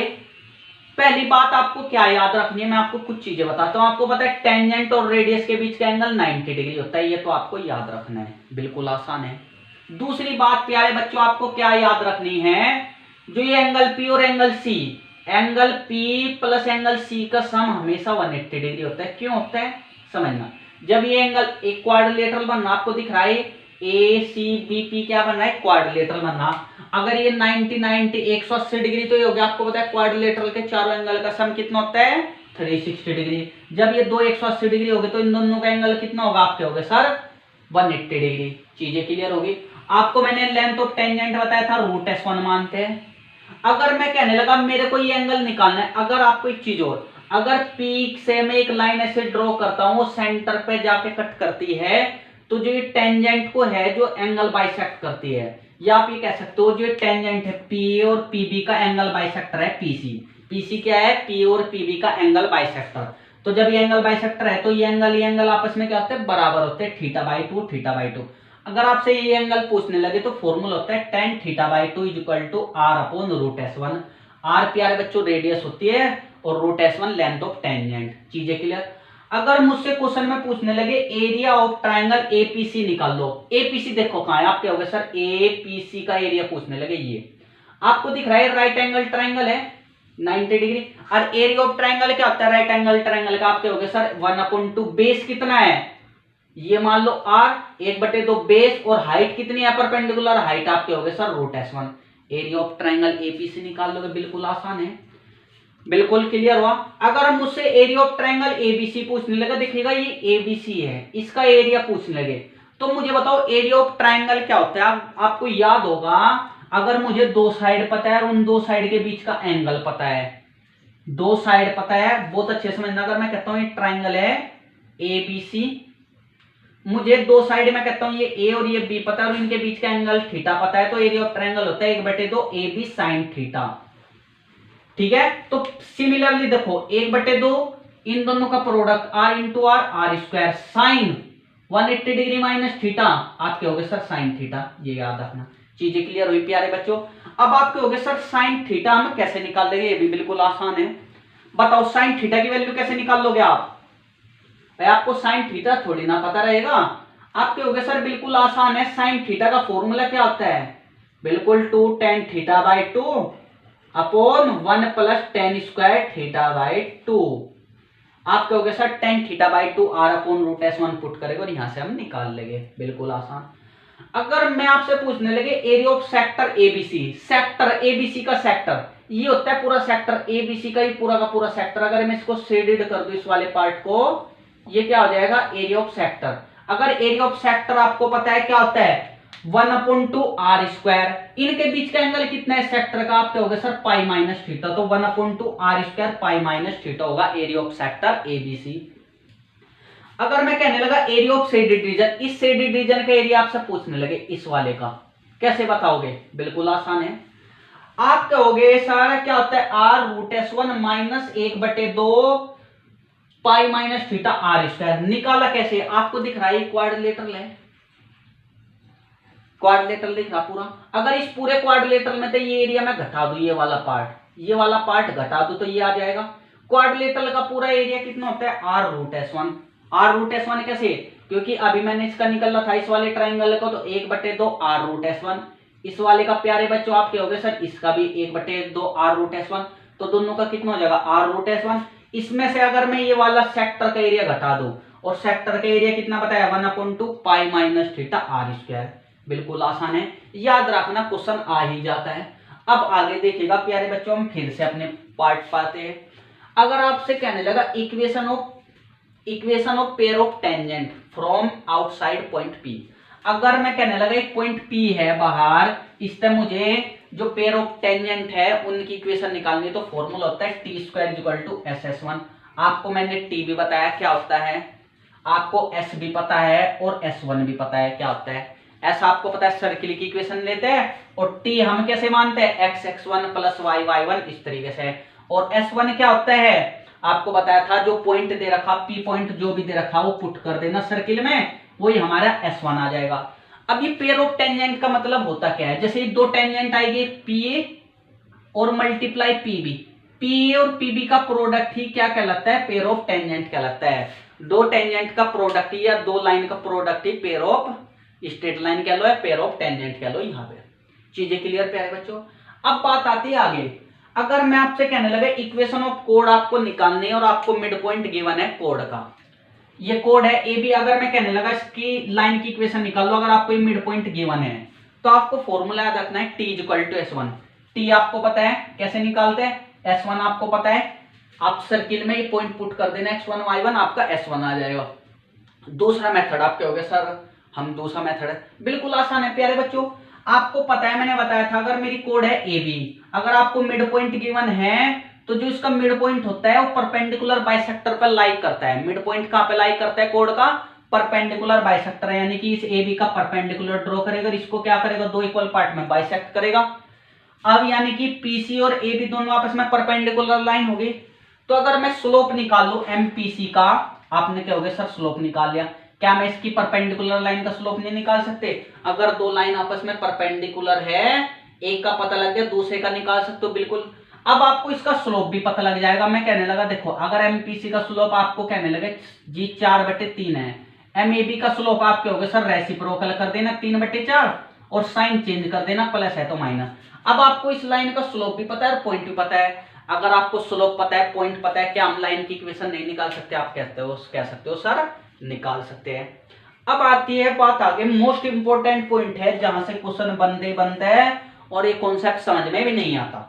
पोल पोलार कॉन्सेप्ट क्या होता है? पोल पोलार कॉन्सेप्ट सबसे पहले इसमें 3-4 पॉइंट है, एक पॉइंट तेरा, अब फिर मैं आगे डिस्कस सकता हूं। अगर मैं कहता हूं if x1, y1 is eight circle, अगर ये जो ये पॉइंट है x1, y1 सर्किल पर है, तो अगर ये सर्किल पर है तो क्या होती है पोल पोलर कॉन्सेप्ट? आपको कहना है क्या करेगा, t equal to 0, t equal to 0, तो आपको concept t equal to tangent बनेगी। तो चीजें क्लियर हुई। अब इसका प्यारे बच्चों नेक्स्ट पॉइंट देखेगा बहुत अच्छे से, बच्चों आगे देखेगा पॉइंट बहुत अच्छे से। ये कह रहा है आगे का पोल पोलर कॉन्सेप्ट का, if x1, y1 lies outside this circle then कोड of contact t equal to 0 होगी। मेरे कहने का पर्पज है कि यदि आपको कहने लगा कि एक पॉइंट सर्किल के बाहर लाई कर रहा है और कहने लगा कोड ऑफ कॉन्टैक्ट आपको इक्वेशन निकालनी है। कोड ऑफ कॉन्टैक्ट का मतलब होता है कि इस पॉइंट से आपको क्या करना है, दो टेंजेंट ड्रॉ करने हैं। ये इस पे ए बी पर टच कर रही है और ए पर टच कर रही है, ए बी क्या बनेगी, कोड। अगर इसकी इक्वेशन ऑफ कोड कहने लगा, आपको डायरेक्ट क्या करना है, t इक्वल टू 0 का फॉर्मूला लगाना, और t आपको पता है क्या लगाओगे, x² को x(x1) लिखोगे और y² को y(y1), x को x प्लस x1/2। ये मोस्ट इंपोर्टेंट पॉइंट है, आपको बाहर आउटसाइड पॉइंट दे देगा और कहेगा कि कोड की इक्वेशन बताओ जो इस टेंजेंट से टच करती हुई, जो ये टेंजेंट टचिंग कर रही है जिन पॉइंट पे, जो पॉइंट ऑफ कांटेक्ट है उनसे आपको कोड ड्रॉ करनी। दूसरा पॉइंट ये कह रहा है अगर x1, y1 लाइज कर रहा है इनसाइड सर्किल के, चीजें क्लियर होगी। अगर x1, y1 क्या है, इनसाइड लाई कर रहा है, तो जो इसके ये पॉइंट ऑफ कांटेक्ट है, जैसे पॉइंट ऑफ कांटेक्ट आपको लग रही है टेंजेंट के, एक टेंजेंट ड्रॉ करी या कोड आगे माने चलो एक कोड है x1, y1 से इसे एक कोड ड्रॉ कर दी। अगर मैं इनके पॉइंट ऑफ कांटेक्ट है इनसे एक टेंजेंट ड्रॉ करूंगा तो क्या करेगी, जहां पे भी ये पॉइंट ऑफ इंटरसेक्शन है उससे जो भी लाइन होगी वो t इक्वल टू 0 पर लाई करेगी। चीजें क्लियर होगी। और t इक्वल टू 0 क्या करेगी, सेटिस्फैक्शन से निकालेगी। मोस्ट इंपोर्टेंट पॉइंट है, क्वेश्चन के थ्रू और अच्छे से आपको समझ में आ जाएंगे। अब देखिएगा प्यारे बच्चों आगे ज्योमेट्री का थोड़ा कॉन्सेप्ट और है कोड के, उसमें यदि मैं कहता हूं एक सर्किल है और उसकी ए बी कोड है, सी सेंटर है, आपको रिलेशन याद रखना। आपको मैंने बताया था कि जो कोड का मिड पॉइंट होता है, अगर ये मिड पॉइंट है परपेंडिकुलर बाइसेक्टर उस सर्किल तक जाता है, और अगर ये परपेंडिकुलर बाइसेक्टर है तो ये एंगल को 2 इक्वल पार्ट्स में डिवाइड भी करता है। तो एंगल एसीबी अगर थीटा है तो ये θ/2। फॉर्मूला याद रखना, cos θ/2 इज इक्वल टू होता है d/r। d क्या होता है, परपेंडिकुलर डिस्टेंस होते है सेंटर से कोड की। चीजें क्लियर होगी। लेंथ ऑफ कोड क्या होते हैं प्यारे बच्चों, 2√r² - d²। r सर्किल की रेडियस है और d ये परपेंडिकुलर डिस्टेंस है। चीजें क्लियर होगी। अब नेक्स्ट पॉइंट देखिएगा जो अति महत्वपूर्ण है।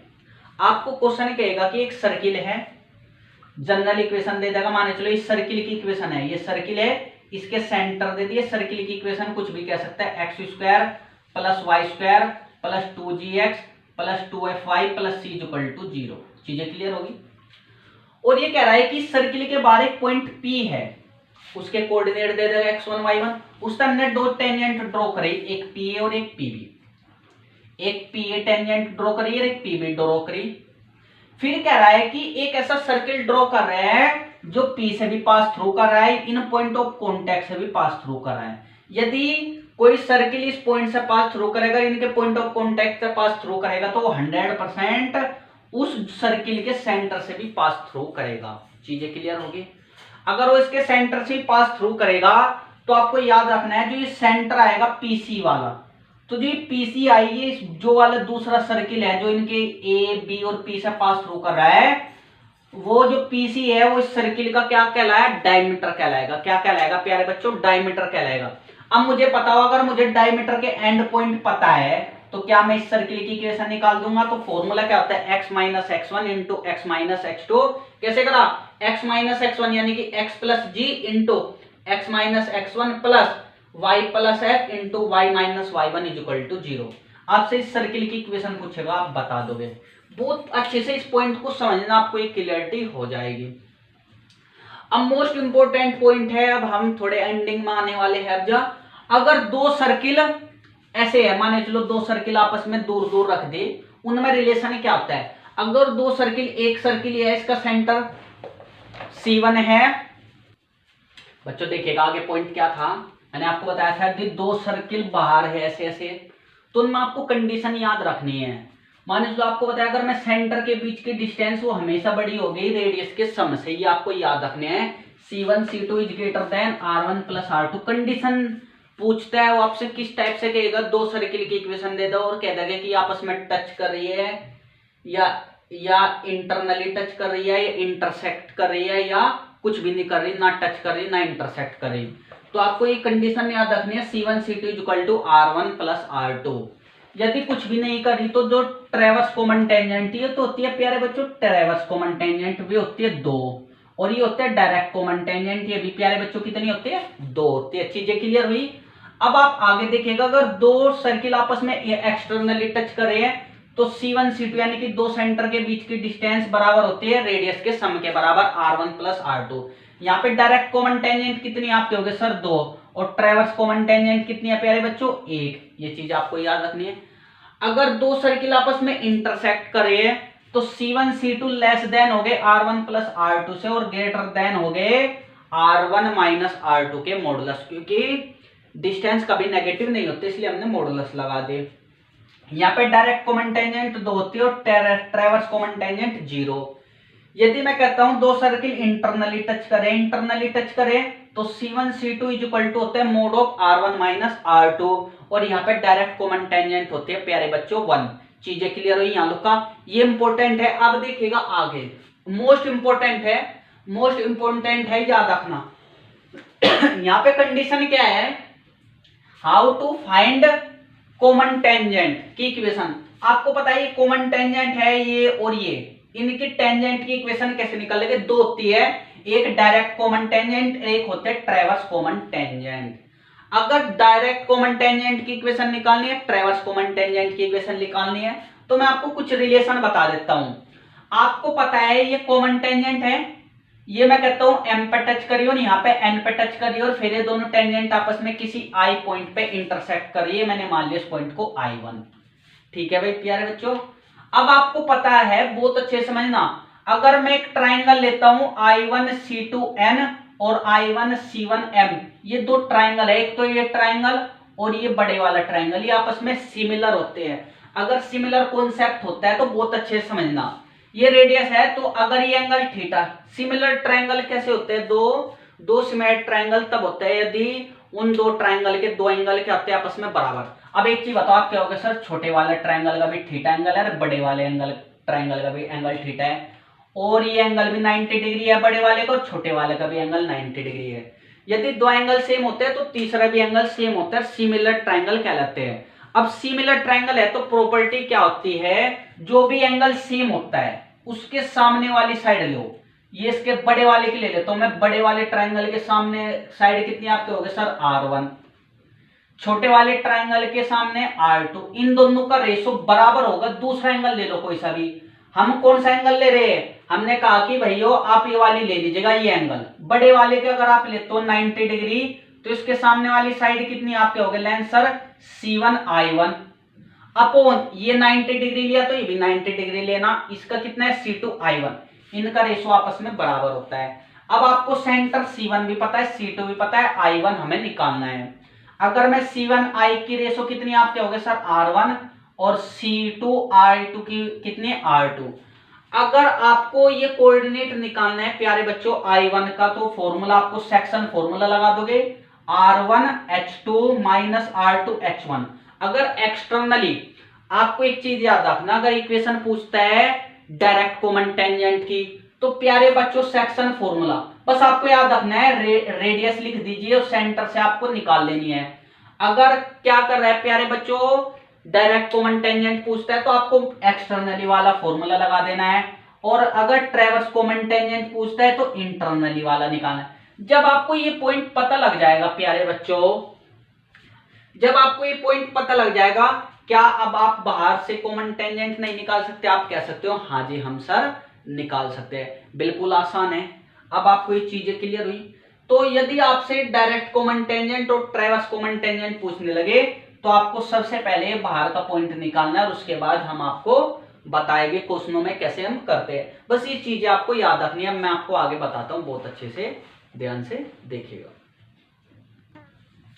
बच्चों। देखिएगा आगे next point, equation of ट्रेवर्स common tangent. देखिएगा एक तो मेथड मैंने आपको बताया इक्वेशन ऑफ ट्रेवर्स कॉमन टेंजेंट, यदि दो सर्किल एक्सटर्नली टच करे और मैं कहने लगा ट्रेवर्स कॉमन टेंजेंट निकालो, तो आपको क्या करना है, पहले सर्किल में तो दूसरे सर्किल की इक्वेशन घटा दो, पहले सर्किल की इक्वेशन में तो दूसरे सर्किल की इक्वेशन घटा दो, वही आपकी क्या जाएगी, direct ट्रेवर्स common tangent. Most important है, याद रखना प्यारे बच्चों। आगे अगर आपसे length of direct common tangent, आपको पता है दो सर्किल है, ये डायरेक्ट कॉमन टेंजेंट की अगर आपसे लेंथ पूछता है तो फॉर्मूला याद रखना, रूट अंडर C1 C2 का whole square minus R1 minus R2 का होल स्क्वायर। इंपोर्टेंट है, यदि आपसे कहने लगा लेंथ ऑफ ट्रेवर्स कॉमन टेंजेंट, तो आपको प्यारे बच्चों याद रखना है रूट अंडर C1 C2 का whole square minus R1 plus R2 का होल स्क्वायर। चीजें क्लियर? आगे नेक्स्ट पॉइंट, अगर मैं कहने लगा एंगल बिटवीन टू सर्किल, दो सर्किल है वे इंटरसेक्ट करेंगे, उनके बीच का एंगल निकालना है, तो फॉर्मूला याद रखना, cos theta is equal to R1 का स्क्वायर प्लस R2 का स्क्वायर माइनस C1 C2 का whole square upon 2R1 R2। R1 R2 इसकी रेडियस R1, R2 इसकी रेडियस, C1 C2 दो सेंटर के बीच के डिस्टेंस। चीजें क्लियर? यदि मैं कहने लगा if two circle are orthogonal, यदि दो सर्किल ऑर्थोगोनल है तो कंडीशन याद रखना, R1 का स्क्वायर प्लस R2 का स्क्वायर बराबर C1 C2 का होल स्क्वायर, यानी कि रेडियस के सम का स्क्वायर बराबर होता है सेंटर के बीच के डिस्टेंस के स्क्वायर के बराबर। दूसरी कंडीशन, अगर दो सर्किल ऑर्थोगोनल है तब भी याद रखना 2G1 G2 plus 2F1 F2 is equal to C1 plus C2। आपको पता है C1 C2 कांस्टेंट है और G1 G2 G1 F1 centre है दो सर्किल के, आपको बताया था मैंने शुरुआत में, माइनस G F, तो वहां पे सेंटर एक को G1 G2 मान लिया, G1 F1 दूसरे को G2 F2 सेंटर मान रखे, तो कंडीशन ये होती है। अब बात आती है रेडिकल एक्सिस, जो अति महत्वपूर्ण है, क्वेश्चन आता ही आता है, प्रॉपर्टीज ऑफ रेडिकल एक्सिस। तो रेडिकल एक्सिस की इक्वेशन याद रखना, दो सर्किल है उनके अगर रेडिकल एक्सिस की इक्वेशन पूछने लगे तो फॉर्मूला याद होता है 2G1 minus G2 into x plus 2 into F1 minus F2 into y plus C1 minus C2 is equal to 0। चीजें याद रखना प्यारे बच्चों, समझ में आया आपको? अगर radical axis in some special case, radical axis क्या क्या होती है आप ध्यान से देखिएगा, अगर दो सर्किल टच करें जो कॉमन टेंजेंट होते हैं उसको ही हम रेडिकल एक्सिस बोलते हैं, यदि दो सर्किल इंटरसेक्ट कर रहे हैं जो कॉमन कोड होते हैं यहाँ पे इसको रेडिकल एक्सिस बोलते हैं, और अगर दो सर्किल इंटरनली टच करें जो ये कॉमन टेंजेंट होते हैं इसी को प्यारे बच्चों हम रेडिकल एक्सिस बोलते हैं। नेक्स्ट प्रॉपर्टीज की याद रखना, जो रेडिकल एक्सिस होते हैं is perpendicular to line joining centre of respectively circle. यदि दो सर्किल है अगर मैं इनके सेंटर को ज्वाइन करता हूं तो रेडिकल एक्सिस हमेशा इसके क्या होते हैं, परपेंडिकुलर होते हैं लाइन ज्वाइनिंग सेंटर के। चीजें क्लियर होगी? ये पॉइंट हमेशा याद रखना प्यारे बच्चों। नेक्स्ट पॉइंट, जो सेंटर है सर्किल का orthogonal to given centre will be lie on radical axis of two circle. क्या करा है, जो सेंटर है सर्किल का, centre of circle orthogonal to given centre will lie on radical axis. ये कह रहा है जो सर्किल के सेंटर है वो हमेशा अगर उसके क्या होता है, ऑर्थोगोनल होते हैं। चीजें क्लियर हुई प्यारे बच्चों? आपको ये पॉइंट याद होना चाहिए। अब नेक्स्ट पॉइंट क्या है, रेडिकल सेंटर। रेडिकल सेंटर क्या है बहुत अच्छे समझिएगा, आपको क्या कह देगा, तीन सर्किल दे देगा आपको, एक S1 एक S2 एक S3, और कहेगा कि रेडिकल सेंटर निकालो। तो प्यारे बच्चों आप कैसे इसका रेडिकल सेंटर निकालोगे? सबसे बड़ी बात है तो आपको क्या करना है, दो सर्किल का डिफरेंस निकाल लो, S1 माइनस S2 तो एक लाइन आ जाएगी, S2 माइनस S1 से S3 माइनस S1 से दूसरी लाइन आ जाएगी और S2 माइनस S3 से एक तीसरी लाइन आ जाएगी। ये तीनों लाइन आपस में कोन करंट होते हैं। कोन करंट का मतलब होता है तीनों लाइन एक ही पॉइंट पे इंटरसेक्ट करेगी और वो पॉइंट ऑफ इंटरसेक्शन ही क्या कहलाएगा प्यारे बच्चों, रेडिकल सेंटर कहलाएगा। क्या कहलाएगा, रेडिकल सेंटर। तो क्या रखा है, ध्यान से देखिएगा, ऑल थ्री रेडिकल एक्सिस, ये तीन रेडिकल एक्सिस है। मैंने आपको बताया अगर रेडिकल एक्सिस निकालनी है दो सर्किल की, तो पहले सर्किल में तो दूसरा सर्किल घटा दो, ये हमारे क्या होगा प्यारे बच्चों, रेडिकल एक्सिस होगी। यहाँ पे रेडिकल एक्सिस कितनी होगी, आप कहोगे sir S1 minus S2 equal to 0, यहाँ पे भी S1 minus S2 equal to 0 और प्यारे बच्चों यहाँ पे भी S1 minus S2 equal to 0। अगर एक सर्किल की इक्वेशन S1 है, दूसरे की S2 है, अगर इनका पॉइंट ऑफ इंटरसेक्शन ही क्या कहलाएगा, रेडिकल सेंटर कहलाएगा। चीजें क्लियर होगी। Circle orthogonal to three given circle, बहुत अच्छे समझना। क्वेश्चन में कहा गया है कि जैसे तीन सर्किल आपको दे देगा, क्वेश्चन आपको कहेगा कि तीन सर्किल है S1 S2 S3 और कहेगा कि एक ऐसा सर्किल है फोर्थ जो इनके तीनों के ऑर्थोगोनल है, यानी कि इसके भी परपेंडिकुलर है ये सर्किल, इस वाले S2 के भी ये परपेंडिकुलर है और इसके भी ये परपेंडिकुलर है, और आपको कहना है कि सर्किल की इक्वेशन निकालो। तो आपको प्यारे बच्चों कुछ नहीं करना, जो ये रेडिकल सेंटर आता है यही इस वाले सर्किल का क्या कहलाता है, सेंटर कहलाता है। चीजें क्लियर। दो circle orthogonal to three circle है, तो आपको जो पॉइंट ऑफ इंटरसेक्शन है इन तीनों लाइन का, वही क्या कहलाएगा, सर्किल का सेंटर कहलाएगा। जब आपको सेंटर पता लग जाएगा और जो रेडियस होती है, या तो आप इसका रूट S1 निकाल लो, रूट S2 रूट S3 आपस में क्या होते हैं, बराबर। निकालने कैसे भाई, आपका ये पॉइंट आ जाएगा, मैं कहता हूं ये H कोमा किया आ गया सोल्व करके इनका पॉइंट, ये पॉइंट इसमें कोई सर्किल में पुट कर देना और रूट लगा देना, वही क्या आ जाएगी, इसकी रेडियस हो जाएगी सर्किल की। चीजें क्लियर होगी। अब आप कहेंगे सर इसकी रेडियस भी पता लगी और हमें पॉइंट पता है, सर्किल की इक्वेशन x माइनस एच का whole square plus Y minus के का whole square is equal to are square. बिल्कुल आसान है, बहुत इंपॉर्टेंट है, याद रखना। अगर एक ट्राइंगल है एबीसी, बहुत अच्छे समझना, मैं इसको इधर रब कर रहा हूं, मैं आपको थोड़ा सा समझा दूं चीजों को, मैं इसको रब कर रहा हूं, आपको ये पॉइंट बहुत अच्छे याद रखने हैं, मैंने बताया है। इनका स्क्रीनशॉट ले लीजिएगा या कुछ भी कर लीजिएगा, मैं तो कहूंगा काफी में लिख लोगे तो अति महत्वपूर्ण आपके लिए रहेगा। ये बहुत अच्छे समझना प्यारे बच्चों। मैं कहता हूं एक ट्राइंगल है एबीसी, ये एबीसी एक ट्राइंगल हो गया। मैं कहता हूं कि तीन सर्किल ड्रॉ करने, इनको डायमीटर, अगर मैं इसको डायमीटर मानता हूं एक सर्किल ऐसे ड्रॉ हो जाएगा प्यारे बच्चों। अगर मैं इसको डायमीटर मानता हूं एक सर्किल ऐसे ड्रॉ हो जाएगा, एक सर्किल ऐसे ड्रॉ हो जाएगा। चीजें क्लियर होगी। अगर ये तीन सर्किल ड्रॉ हो रहे हैं, देखिएगा in triangle ABC if circle made side of triangle ABC diameter then the radical centre will be orthocentre. जो रेडिकल सेंटर होगा, मैं कह रहा हूं ये तीन सर्किल हमने ड्रॉ कर लिए इन ट्राइंगल से, आप समझना। अगर मैं क्या लगा तीन सर्किल का आपको रेडिकल सेंटर बताना है, अभी रेडिकल सेंटर कैसे बताया मैंने, आपको डायरेक्ट क्या करना है, कुछ नहीं करना, जो भी ट्राइंगल का ऑर्थो सेंटर होगा वही क्या कहलाएगा, ट्राइंगल का ऑर्थो सेंटर आपसे निकालना आता है। यानी कि अगर आप ट्राइंगल एबीसी का ऑर्थो सेंटर निकाल दोगे, वही क्या कहलाएगा, इन तीनों सर्किल का रेडिकल सेंटर कहलाएगा। या तो आप इस मेथड से निकाल लो, आप क्या करोगे, पहले डायमीटर मान के तीनों सर्किल की इक्वेशन निकाल लोगे, फिर S1 माइनस S2 करना, S3 माइनस S1 करना, उन दो इक्वेशन का पॉइंट ऑफ इंटरसेक्शन करना, तब आप बता दोगे, तब आप रेडिकल सेंटर बता दो। या आप डायरेक्ट क्या करो, एक ट्राइंगल पता है, तीनों पॉइंट आपको क्वेश्चन में दे देगा और आप उनका ऑर्थो सेंटर निकाल लेना। ऑर्थो सेंटर मैंने प्यारे बच्चों स्ट्रेट लाइन में आपको बता रखा है, वहां से आप निकाल सकते हो। अब प्यारे बच्चों अब आगे देखेगा, मैं कुछ आपको पॉइंट बताता हूं जो बस 5-7 मिनट के, बहुत अच्छे से आपको देखना।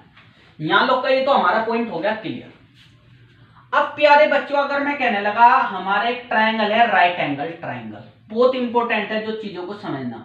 एक है राइट एंगल ट्राइंगल और राइट एंगल है बी पर, और आपको तीनों कोऑर्डिनेट दे देगा x1, y1, x2, y2 और x3, y3, और आपको कहेगा कि राइट एंगल ट्राइंगल नहीं कहने का, या आपको कहेगा क्या भी देगा, अगर एक राइट एंगल ट्राइंगल है और कहेगा कि उसकी सरकम सर्किल की इक्वेशन निकालो।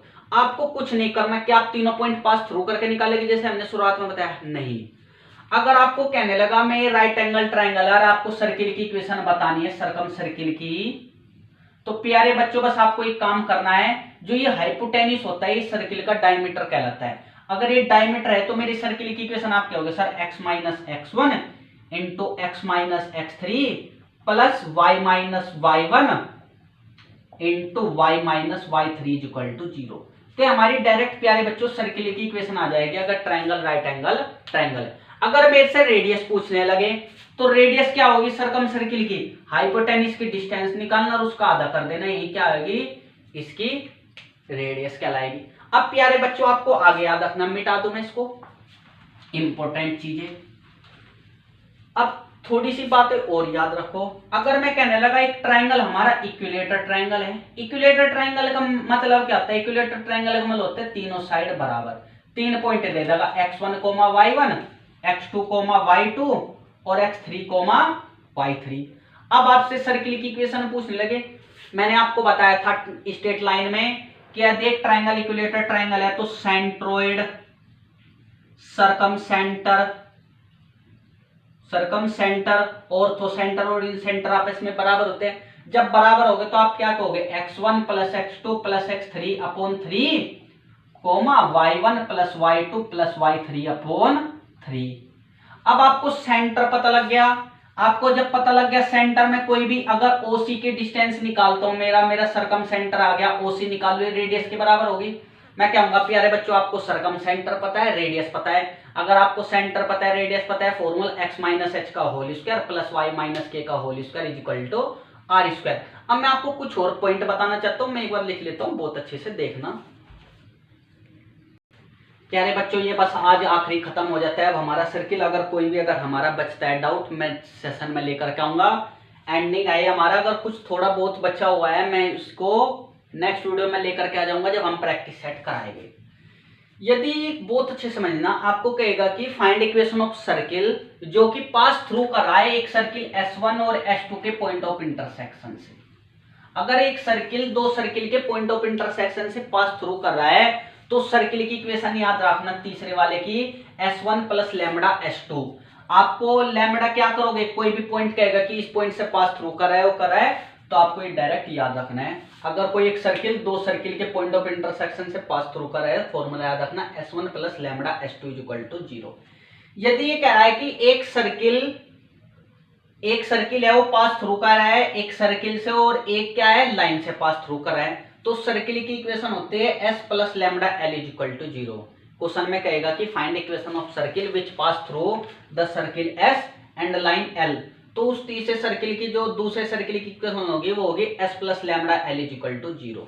तीसरा पॉइंट, अगर कहने लगा एक सर्किल एक लाइन और एक पॉइंट P है उस पर ऐसे इसी पर पॉइंट P है उससे पास थ्रू कर रहा है, तो सर्किल की इक्वेशन होती है x माइनस x1 का whole square plus y minus y1 का whole square plus lambda L is equal to 0। और लैम्बडा आपको निकालना है वो हम बता देंगे। प्यारे बच्चों अगर आपको ये मास्टर वीडियो अच्छी लगी है तो हमारे चैनल को सब्सक्राइब एंड शेयर कीजिएगा। ये वीडियो कम से कम हमें कई घंटे लगे हैं बनाने में, आपको सिर्फ ये 1 घंटे 15 से 20 मिनट की वीडियो है, परंतु हमें इसे बनाने में कम से कम 7-8 घंटे लगे हैं, क्योंकि लिखना मटेरियल कलेक्ट करना, सोचो 8 घंटे अगर हमें लग रहे हैं, तो प्यारे बच्चों आपका फर्ज नहीं होता कि हम इन मास्टर वीडियो को अच्छे से देखें, सहयोग करें और लाइक एंड सब्सक्राइब कीजिएगा, और ऐसे ही हम मास्टर वीडियो आगे ले करके आते रहेंगे। धन्यवाद दोस्तों।